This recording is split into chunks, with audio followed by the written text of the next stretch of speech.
それでは時間となりましたので、セミナーを開始いたします。本日座長を務めますのは、九州大学アジア・オセアニア研究教育機構創発推進コーディネーターのキム・シューマッハ准教授です。シューマッハ先生、よろしくお願いいたします。Thank you very much. I would welcome everyone today to today's Brown Bag seminar number 105. And we are very honored today to welcome Professor Danilo Vasconcellos Vargas, who will be presenting, or his presentation is named Unleashing Intelligence, Exploring New Horizons for Natural and Synthetic Minds. So before we have this very interesting presentation by Professor Vargas, I would like to introduce him a bit because his track record is truly impressive. So Professor Vargas is currently an associate professor at Kyushu University and a visiting researcher at the University of Tokyo, and also CEO and founder of Mirai-X. His research interests span artificial intelligence, evolutionary computation, complex adaptive systems, interdisciplinary studies involving or using an AI's perspective, and AI applications. Many of his works were published in prestigious journals.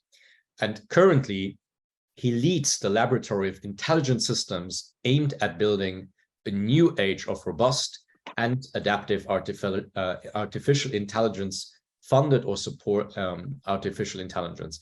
And it is funded and supported by two of the biggest funding agencies in Japan, which is JST and JSPS. So without further ado, I would like to hand it over to Professor Vargas and his presentation around artificial intelligence and how also it links to sustainability.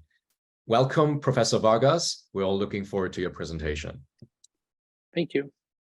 Thank you for an introduction. So I'm going to share my slides now.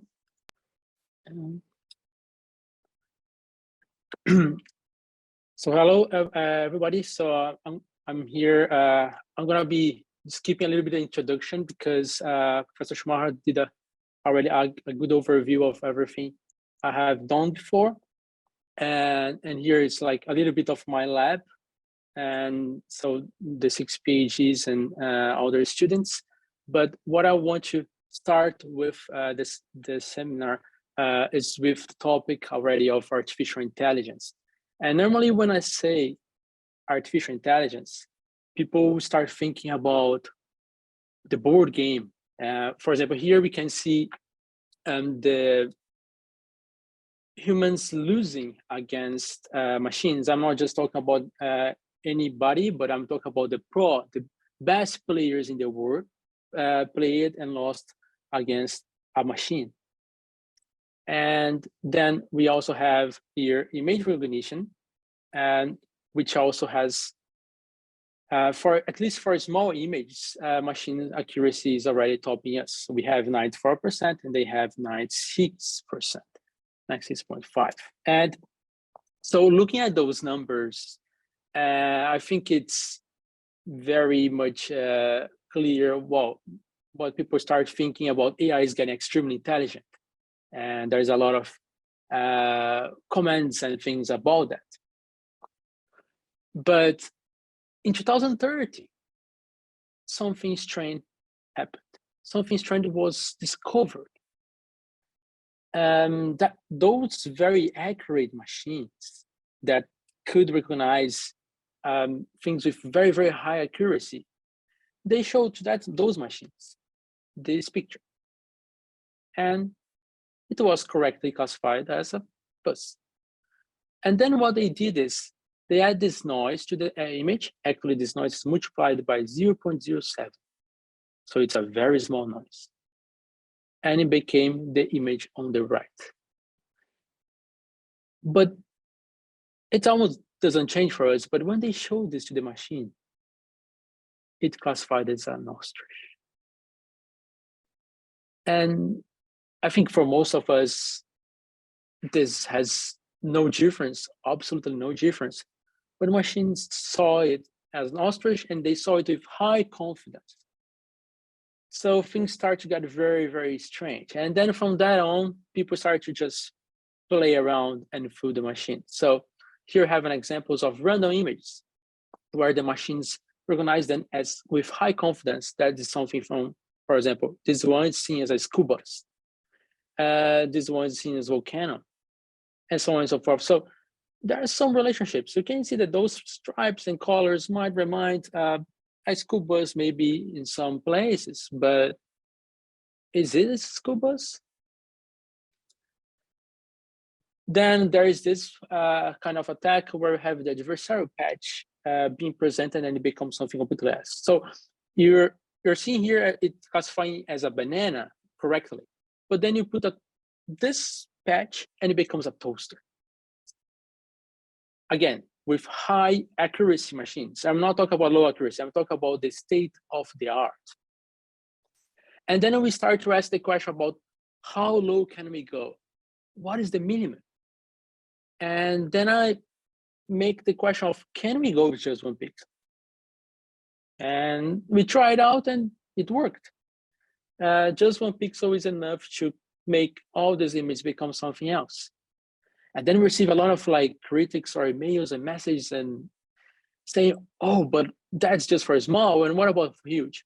Well, same way, same thing, but it's slightly harder to find those pixels. But you can see here, jellyfish becoming a bathing tub, a wall become a flower, and so on and so forth. So this is the one pixel attack, and people around the world were pretty much didn't expect that, and that's why it went to BBC News. That's our research here. And I'm just talking about images, but look at text. It's no difference. Like, look here, you can just change letters, so swap letters, and we have an attack. It's not very effective for spammers because you actually have to search for this. But we can make a rule. We can actually learn a rule which can change any kind of text and kind of make it likely to be misclassified. So seeing all this, some of you might ask, all right, but those are lab experiments. We are not looking at real world scenarios. And then some researchers went forward and said, okay, how can we make those real world like machines being able to be attacked? How can we attack them? And it's as simple as just print. So some researchers went forward and just printed the image that we have there that I showed that make them misclassify. And when you show this to the machine, they misclassify as well.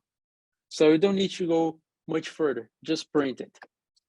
And more interesting yet, you don't know anymore if what is a neutral graffiti and what is adversarial attack. In the left side is just a neutral graffiti, so nobody has any intention of doing anything. But on the right side, actually, this is an attack that can fool some machines. All right, so I would like to then go back to the first phrase of AI is getting extremely intelligent, but I would like to change it slightly with an interrogation point. Is it really?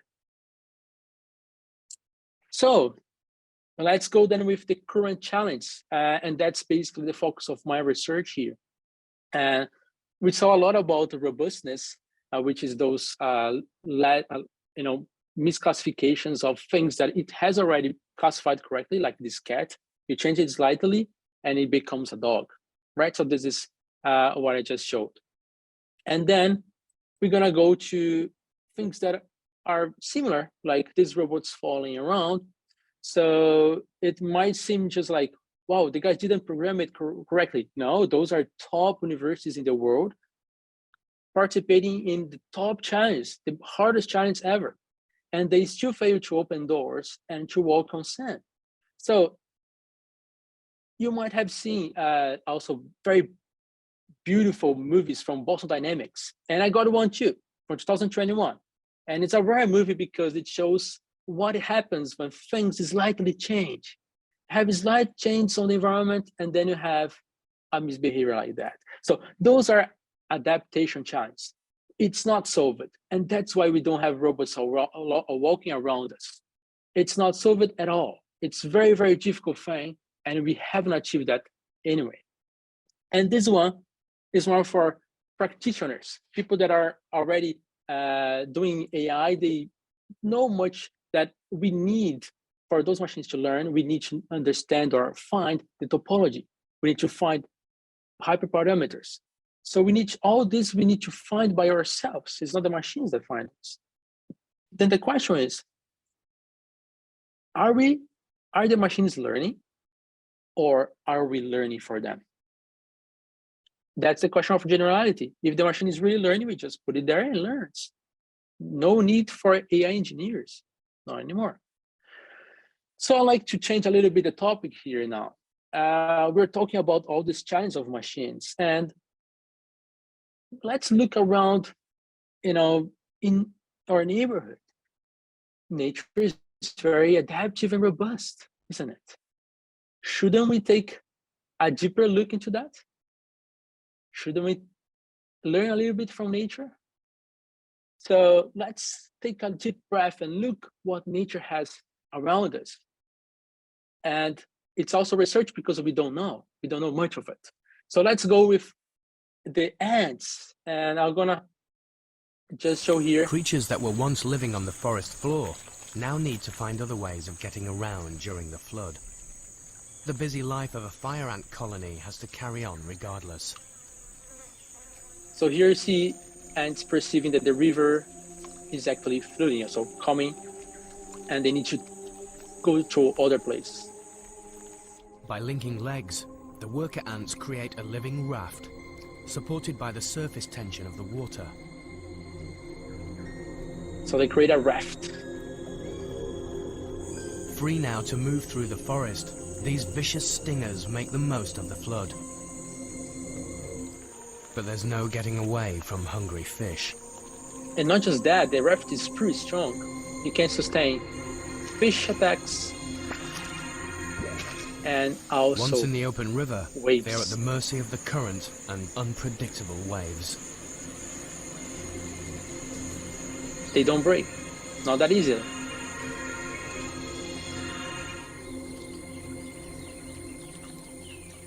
If they're lucky enough to hit land, the soggy ants disentangle and disembark. That's pretty amazing, right? And then let's look. I'm showing basically insects right now because they are seen as less is more. But look at what they can achieve. And right now I'm gonna show what researchers found out, that they can train bees to play soccer. This is a research from 2017, very recent research. Nobody believed this was possible.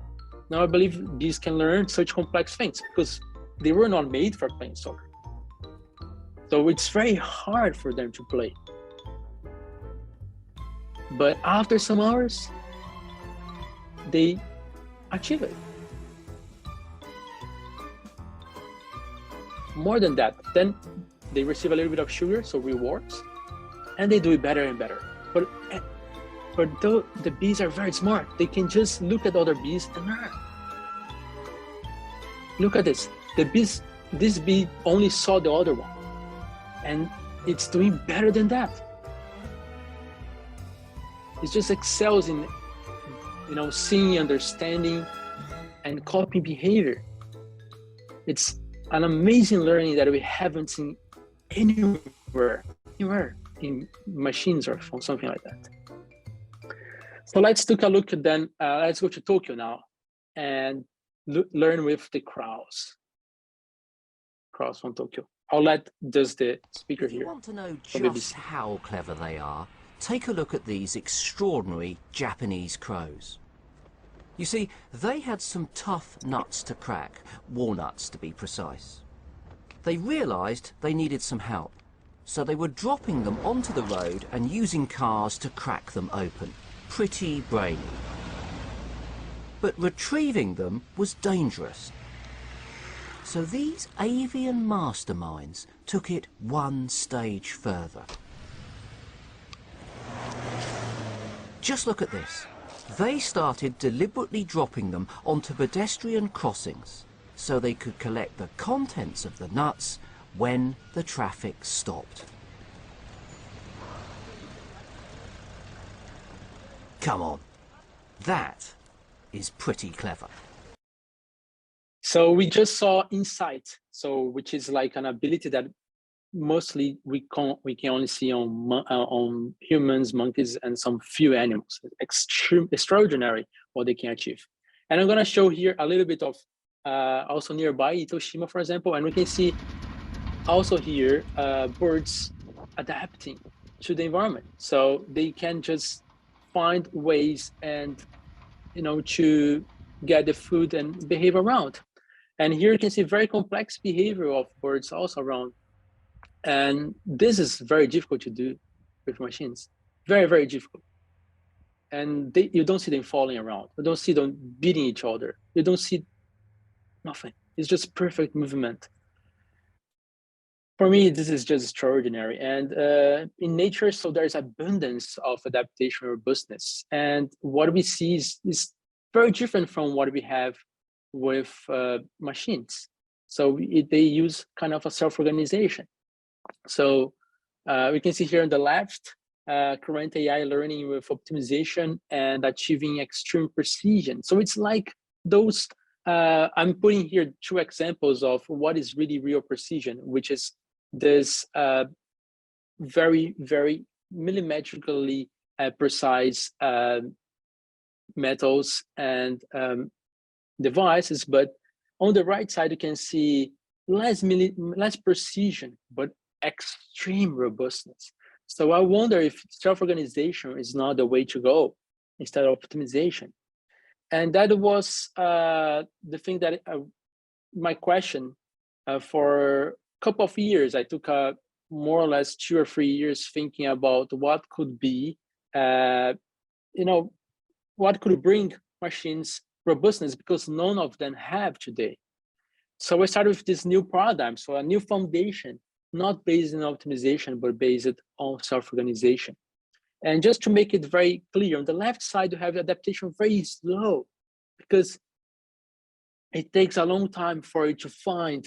It's looking for those points that are in the smallest, like let's say you have this landscape and have very low points. Those are the points that they are searching for. And when they find those points, going to others is very hard, very difficult. And that's why adaptation is very low. And robustness, like I showed before, it's very easy to make them misclassify. On the right side, you have the complete opposite.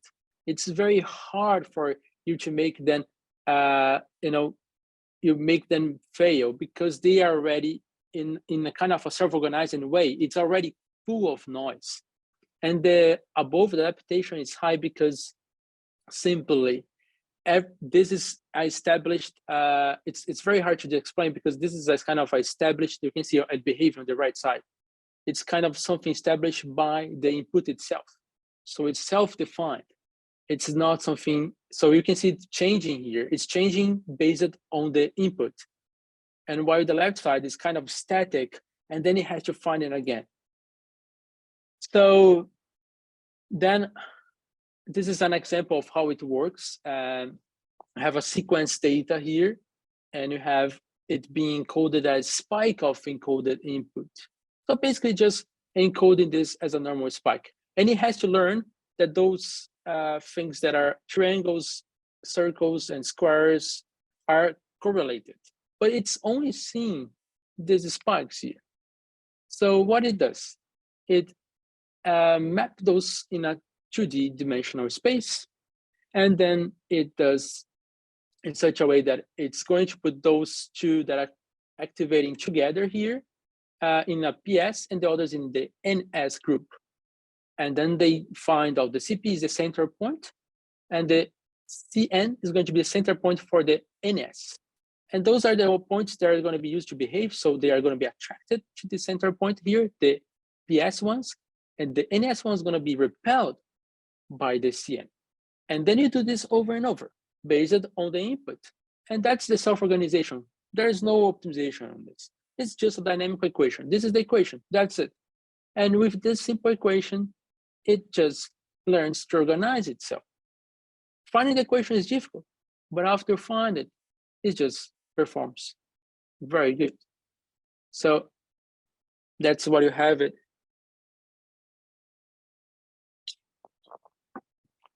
and then you can get it to classify it later.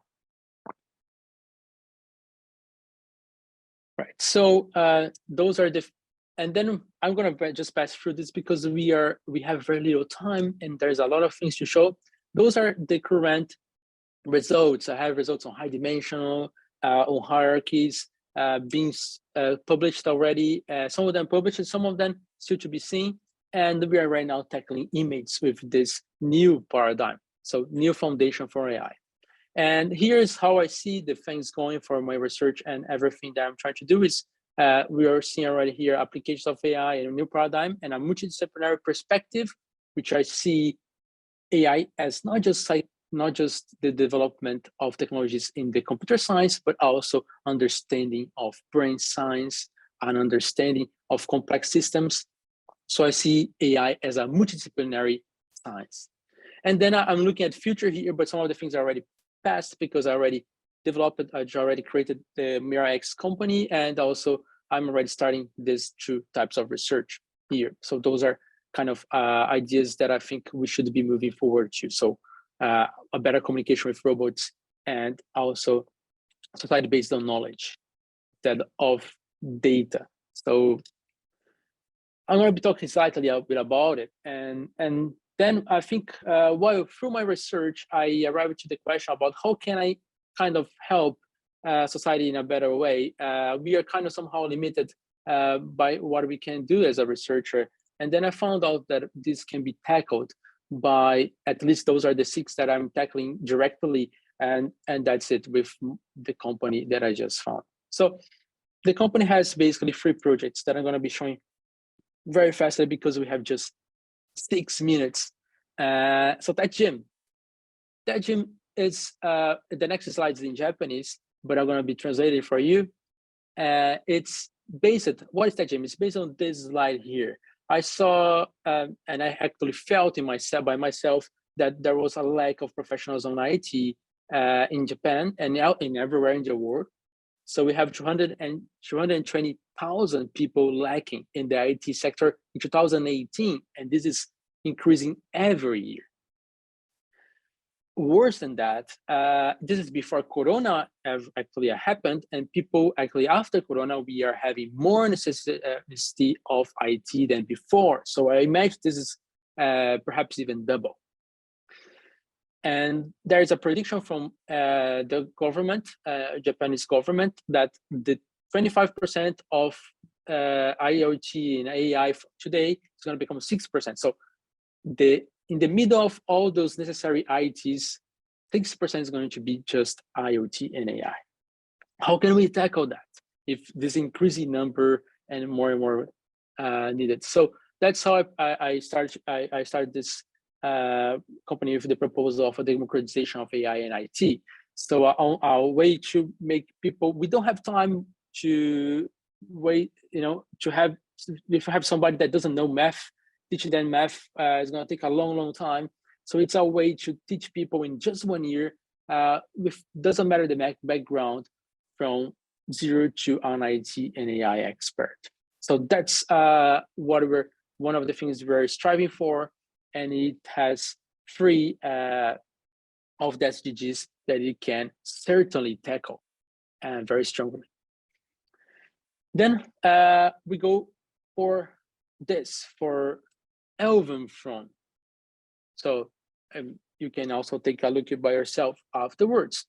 But Elven Front, I'm going to just show exactly a movie here showing the houses of the game. So you have everyone with a different mindset, everyone based different background. So those are conquerors, wealth conquerors of the city. And you have here Sylvan, which is like elves from the forest, and the Serene, which are diplomats, and the real herds of the king. Have the Kraken, which are a brotherhood of sailors and pirates, but they are a secret organization. Have Sulks, they are the farmers, very huge numbers of them. Derek and Liot, this is the philosopher's guild. They are not interested on power, they're interested on harmony. And then you have here a little bit of this board game and how it can be played with those, I would call it very simply a Facebook of fantasy and in a strategy and diplomatic way. So coming soon to the Kickstarter, hopefully in a couple of months. And why is this? How is this even related? So this has a relationship with the soft skills that are so much desired. 77% of the people in India says we need more innovation and creativity. We need more critical thinking. And then we go to employers saying that college students are lacking communication skills. They're lacking listening skills. They're lacking critical thinking. All those are soft skills. They're not something you learn naturally in school nowadays. And if you look at the past, people used to teach rhetoric as a very strong and important subject of classical education in Greece. So what happened with it? And so these are at the top soft skills. And those skills, I'm asking, how can we put them in a class? They are very different skills. Look, it's not just rhetoric. There is leadership, communication, decisiveness, flexibility, teamwork, negotiation. And I think all of this is here in Elven Front. By playing this game, you actually have to communicate with other people. You have to strategize, you have to plan around, you have to be fast, have to decide. So I think everything is actually here. So 9 of those 10 skills are inside the game. And then the last one, and I have just less than 30 seconds to finish. I'll try to do it in the best way I can. But here we have Larry Sanger, which was the co-founder of Wikipedia, criticizing Wikipedia for being just one version of reality, and where people, powerful people, can kind of somehow deal with it for them to show what they want to show in that regard. And that's one of the problems with social media. And there is also the second problem, which is fake news, and I think everybody knows about it. And the third problem is that usually we're gonna have people fighting over the Twitter or other social media instead of reaching a conclusion. So can we make multiple versions of reality? Can we make then construct something together? So we're going to give an example here of why the weather is changing and show how people can build it together. So let's suppose somebody says that car is increasing CO2 and is increasing planet temperature. If we write like this, somebody else can come here and complement this with a different vision. Look, now we can say that planet temperature is increasing and iceberg is decreasing, iceberg is melting. And then the ocean temperature is decreasing. And with this, the planet temperature is decreasing. So it's a different view in the single graph. And all those visions are together. And that's very interesting because then we can build together things with different visions. That's the proposal of Cognipedia. So this website is already there. I already started we have already started development, so you can already try. You can create your own Cogni, and I'm not going to be showing here much because we don't have time. But it can be used as a presenters tool too. It can be used as a brainstorming tool. So if you have 20 or 10 more people to brainstorm, this is amazing because it allows people to just make these reasonings over.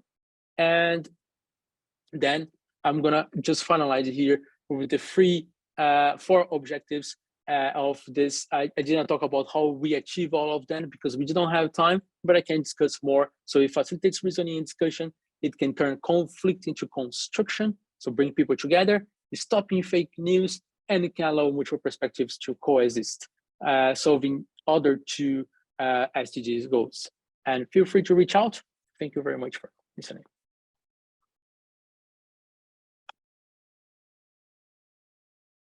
Thank you very much, Professor Vargas, for this really interesting presentation, and definitely a lot of interesting elements in it. So first, I want to ask if there's any questions for Professor Vargas. If we already have one first question, so I will read them aloud if they're in English. In clinical medicine, we prescribe medication which is rational, or rational. Rational. However, if we keep on doing that, elder people with multiple illness have to take 15 or 20 medication on a daily basis, it is called polypharmacy, which is increasingly seen as a challenge. We need to adapt the type of medication necessary for the elderly, considering how many medications they can take daily and what illness is crucial. Your research may address the challenge. So do you think, to follow up on that, be it for medicine or other things, do you think your research can solve this issue to some extent? Because it feeds into a question that I had, is how do you determine priorities? Because you showed the example with the crows. They were extremely, with the ants, and their priority is survival. So they already have an ingrained drive that makes them look for solutions. However, an AI does not have an intrinsic drive on its own of what it needs. It needs to be told what is its purpose. So for example, as you showed in a video game, there's always an end goal, like Super Mario is looking for stars and we have a drive. And here it would be the drive to reduce unnecessary medications or reducing the number. So how would you determine priorities, and can AI help humans decide, maybe even independently, what the priority should be, or facilitate the determination of what the priority is? Right. So it's a very, very complex topic. Let's see if I can touch some of the points here. First, I think that talking about adaptation itself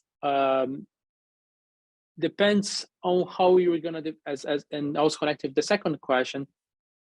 Adaptation is defined by this changing environment that is a consequence of the dynamics of the real world.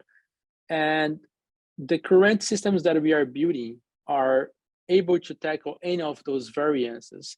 And they're just naturally built to, let's see how I can explain this. It's kind of just extracting the correlations in the real world. So it's not actually worried about going in one or another direction. So when we think about this, it's this kind of system is not really worried about what you want to do with the knowledge, but it's trying to extract the knowledge in itself.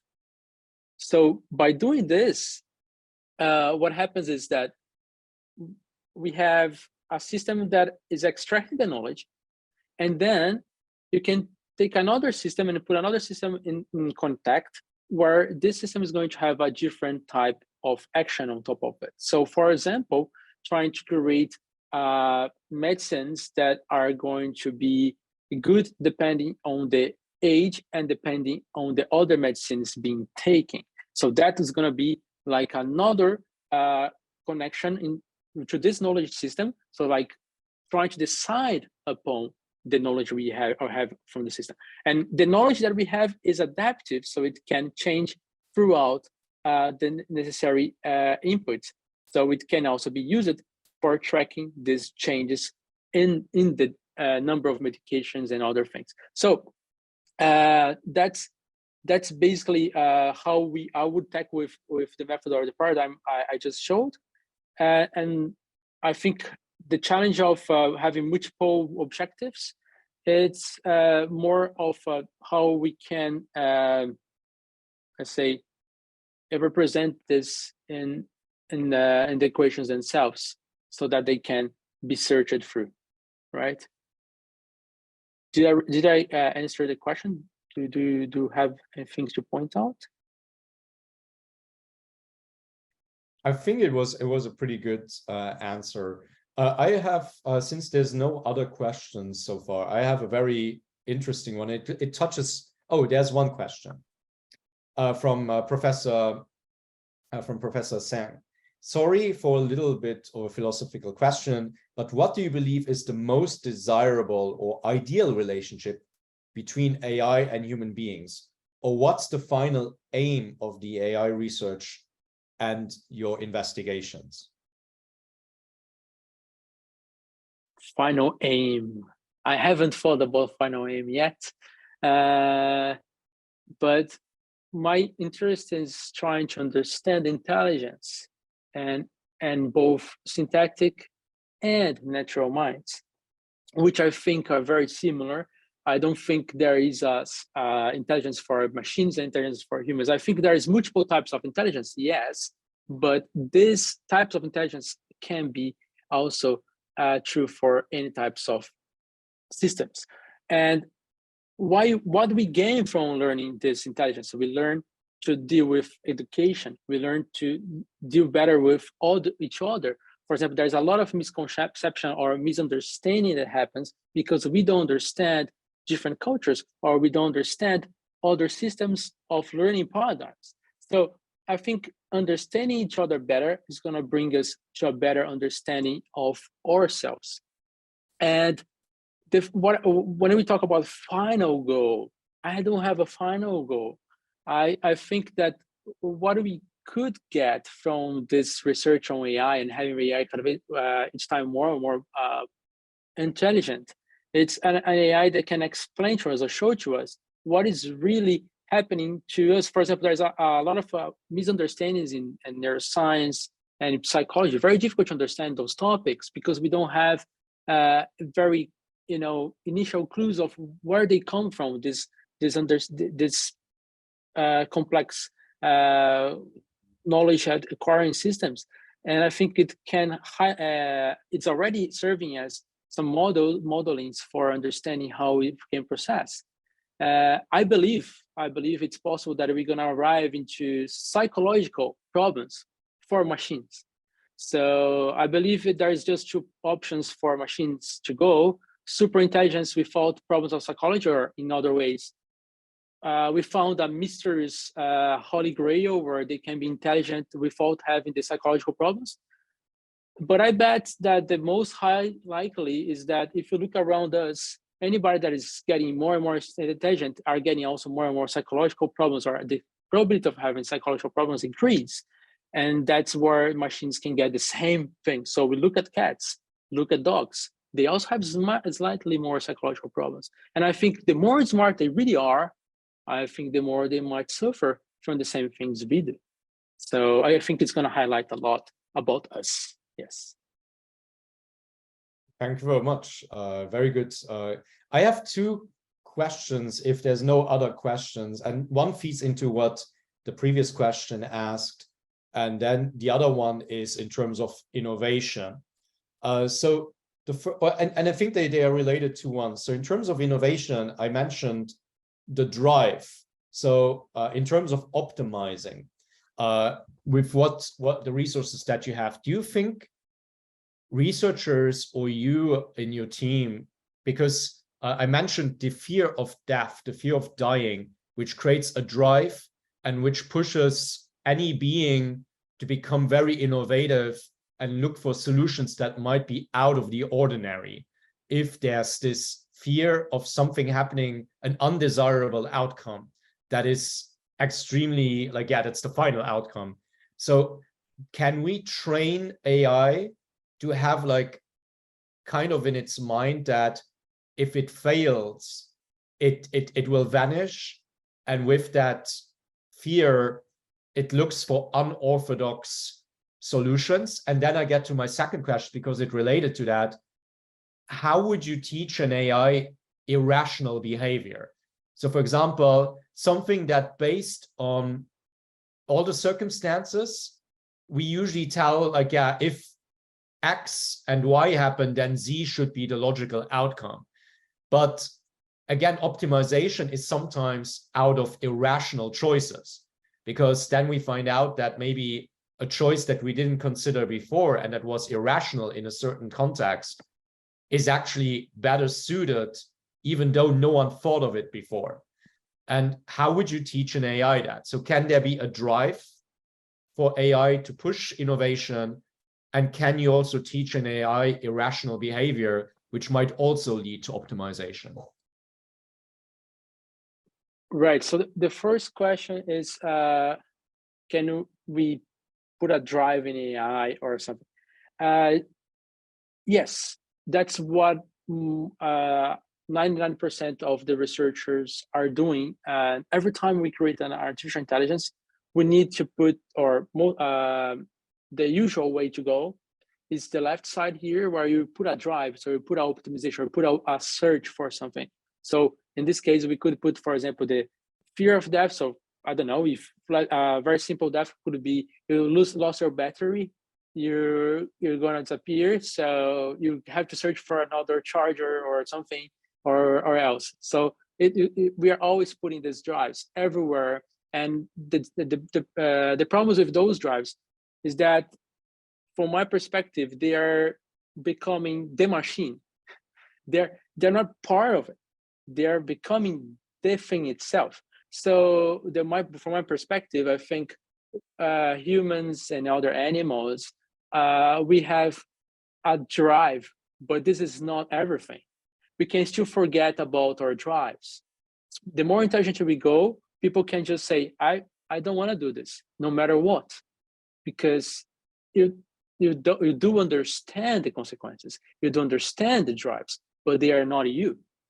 So I think that's the crows that sadly I don't have here, but I love seeing nature, and I saw crows skateboarding on top of houses, and that's phenomenal because it's not what is the drive there, right? The birds are, crows are never created or whatever from nature is not focused about anything about skateboards on top of trees, or houses with snow.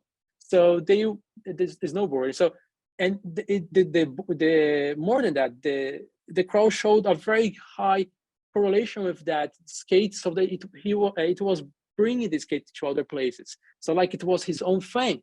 And that's, I think, what is beautiful on the right side. So it creates the drives itself. So we create our own drives.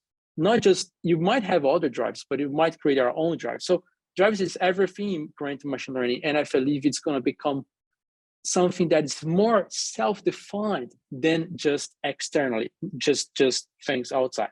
And I think that's more where intelligence is. And then going to the second question, which was, can we build our irrational stuff? I think first we have to define what is rational and what is irrational.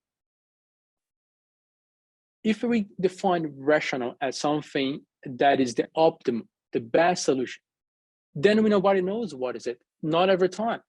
Even if we, the more we investigate, the more closer we get to the best or to the rational approach, but it's not necessarily the ones we're thinking. So I think it's very hard to say what is rational and what is not rational. So I think we can talk about what machines are what machines can learn is like some solutions for either some optimization, some search or some drive that we put on them, or they can learn relationships, and also they can also learn their own drives. So those things we can learn. And are those drives rational? Are those drives irrational? It's hard to say, because to say if a drive is rational or irrational, we need a bigger knowledge and a big understanding, a big correlation that sometimes is not there. So even to look at the ChatGPT, from many researchers, it's very extremely smart. From my point of view, it's not. I use it sometimes, and then it just shows to me things that I think it makes little sense. And if you try talking with ChatGPT about something that's new, I was thinking about some new paradigms, and I was trying to explain that. It completely misses everything because it doesn't understand the new thing. So, and has no capacity of understanding, of creating its own correlations. It only throws out what is already there.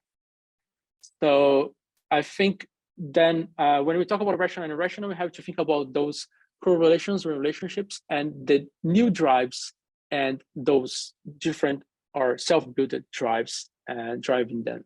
Yes. Okay, thank you very much. I do think we're approaching the end. I don't think there's any additional questions. So I would like to thank Professor Vargas for his presentation, and also really the intriguing. So I do think with everything if any of the participants has questions, I think they should go to your laboratory website and also reach out to you with potential questions or interesting topics. I think researchers always benefit from that. But first of all, thank you very much.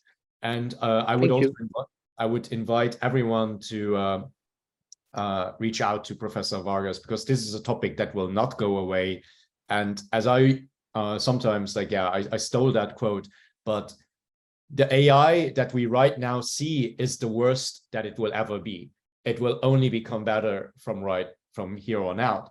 So what we see is AI will always improve. It will always become better. So, and people like Professor Vargas are really at the forefront of that. And please do stay on afterwards because there will be a questionnaire for it. But again, also, if there's any questions, please do contact Professor Vargas directly or reach out to the Q-AOS office and we can forward them to him. So thank you very much. And then here we see next week's presentation. So please do also join for that. And thank you again, everyone, for having joined. ダニーロ先生、シューマッハ先生、ありがとうございました。最後に事務局よりご案内させていただきます。まず、次回のブラウンバックセミナーのご案内です。次回は来週8月2日水曜日12時10分より、九州大学農学研究院附属国際農業教育研究推進センターのバン・ヒョンジョン助教より、国際農学教育プログラムコイルプラスについてと題し、講演を実施いたします。詳細はホームページをご覧ください。